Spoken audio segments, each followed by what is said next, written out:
Ready? Uh-huh. My name is Delores Simmons, and I'm involved with the Peter Brown Scholarship Fund. And we're lucky enough today to have a young lady from Los Angeles community and surrounding community here with us. Her name is Brianna Morgan. She's a 22-year-old who has just graduated from college, Florida? University of Florida. And so we're so proud of her. She's a young lady who has had a long-standing relationship with Marty Woods. And so Marty Woods is a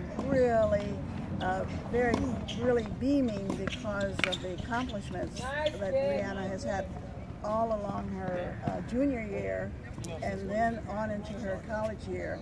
And she's on the brink of beginning a new step in tennis, and we'll talk about that later.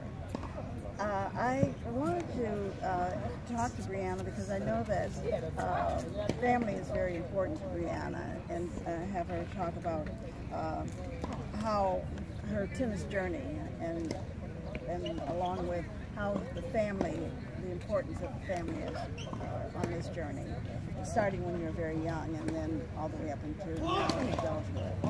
So to play tennis at a high level, it takes a lot of sacrifice, and so my family has definitely sacrificed a lot. My parents have always been very supportive of me playing tennis, me and my older sister. Who's a very accomplished player also. Yes. So my dad, I mean, he's on the courts with us all the time. He works. He has a real estate business, so he's able to work with us basically whenever we need it. And my mom is there every weekend at all of our tournaments, no matter how far away they were. She worked every day, but was always had dinner ready for us as soon as we came in from practice. I mean, she worked so hard behind the scenes, and my dad was kind of more in front of the scenes, but both of them have sacrificed so much for us, so really appreciate that. That's really good for families also to know that you have to bond together and create this bond, because there is a lot of time involved, there are a lot of sacrifices involved, as well as a lot of good things that come out of watching your child grow up and reach this high level of tennis, and then to go on and go away to school and still continue that trajectory going upward. We had a discussion before our interview, and one of the questions I posed to you, what was the train did you see as a turning point in your training? Well, we started off kind of just going to an after-school program, and I feel like after that we started training even more. So we started training before school started at like 6 a.m. and then after school. So the turning point was us just training more and getting better at the game and seeing that this really could be something that we could be really good at and that could take us places. So, yeah. Absolutely. And you build on that, and you moved on, and you had so many accomplishments in that interim. When I read the bio that you sent, I was like, this is over the top. There's so much information here, so much success that I can see how everyone zones in on what you have done and what you've accomplished.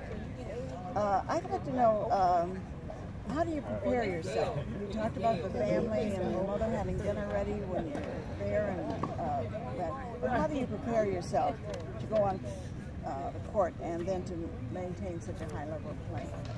I think that's a great question, because preparation is really key. It's huge to being able to actually act out what you want to act out. So I know for me, I get a lot of rest.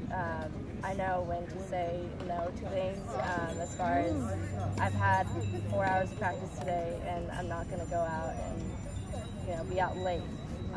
Sleep is very important to me. I like to sleep a lot, so that's definitely a huge thing that goes into my preparation. It's just knowing when to rest and when not to, but definitely having that balance. Yes. That keeps you even keel, because the rest also prepares prepares you for the next day.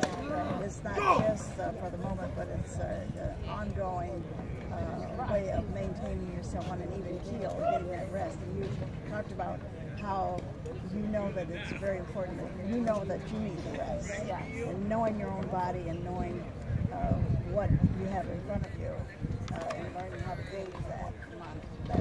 Yeah, that's important because everyone's different. Absolutely. I guess just knowing yourself and what you need is really important to being able to be prepared. What message would you like to give to young girls that see you and see you as a role model? And certainly that you're a role model to people that you've met, and also the people that you have competed against, because once you become a winner, then people want to know and aim for, I want to be like her. What would you say to young girls who would like to follow the path of being successful in this game of tennis? I would tell them to have fun. I know it sounds really cliche, but that's definitely something that has to be there, because if you're not gonna enjoy what you're doing, you're not gonna want to be there. And so making sure that you're actually enjoying being out there is really, really important. Also, to know that not every day is going to be perfect in practice or in matches. There are going to be days where maybe your forehand isn't working, your backhand isn't working, whatever it may be, and you're going to want to leave the court. So you're going to want to, just walk out and walk away, but really staying out there and working those things out, I think, is very important. So just knowing that there's going to be days where it's not going to be fun, but to persevere through those and continue to just push yourself and believe in yourself. And I think that would be the most important message. And sort of in back of that is also, it seems what you're saying is, when you say every day you're not going to win, but you also have to learn how to accept the losses. Right. Yes. Exactly. And that's very hard for a lot of people. They begin to get down on themselves, and then becomes very self-defeating rather than being, okay, I didn't win this time, and tennis players always roll over in their heads why they didn't win. And so you always know that, but then begin to work on what you need to do, and so that you can be successful. And that's a good part of the learning process, and also the strategy that you have to incorporate to deal with. I also would like to say that I'd like to ask you in closing this, because I know how you talked about how important family is to you, but also I'd like to know what has inspired you to get to this level, and also to continue to reach higher. Right. So just my supportive family has definitely inspired me to get here. And then as far as reaching higher and the endurance, kind of like what I was talking about, when you don't have the results you want, you don't have the performance in practice or a match that you want. Really what's helped me is just knowing where my true identity lies, not finding my identity in my sport and whether I'm winning or losing, but knowing that I'm a child of God and I'm still accepted and loved whether I'm winning or losing. That's definitely helped me so much, because when you don't really know who you are outside of tennis, and if you're losing, that can really get you down, really make you want to quit, make you depressed, whatever it may be. But when you know tennis is something I do, it's not me, that really helps you to just push on, I guess. When you know that you can keep pushing on. I mean, it's not who you are, it's just something you do. So, yeah. Great. Well, I'd like to close on that note, because there's no higher level than understanding from whence we come, from whence our talents come. And we are so proud that you are here as a role model to all of us in the community. And we really appreciate that you out to Harvard Park with a rebound from the scholarship fund to have this interview, and thank you so much. No problem. I'm glad to be here. And we're looking forward to continuing to follow you.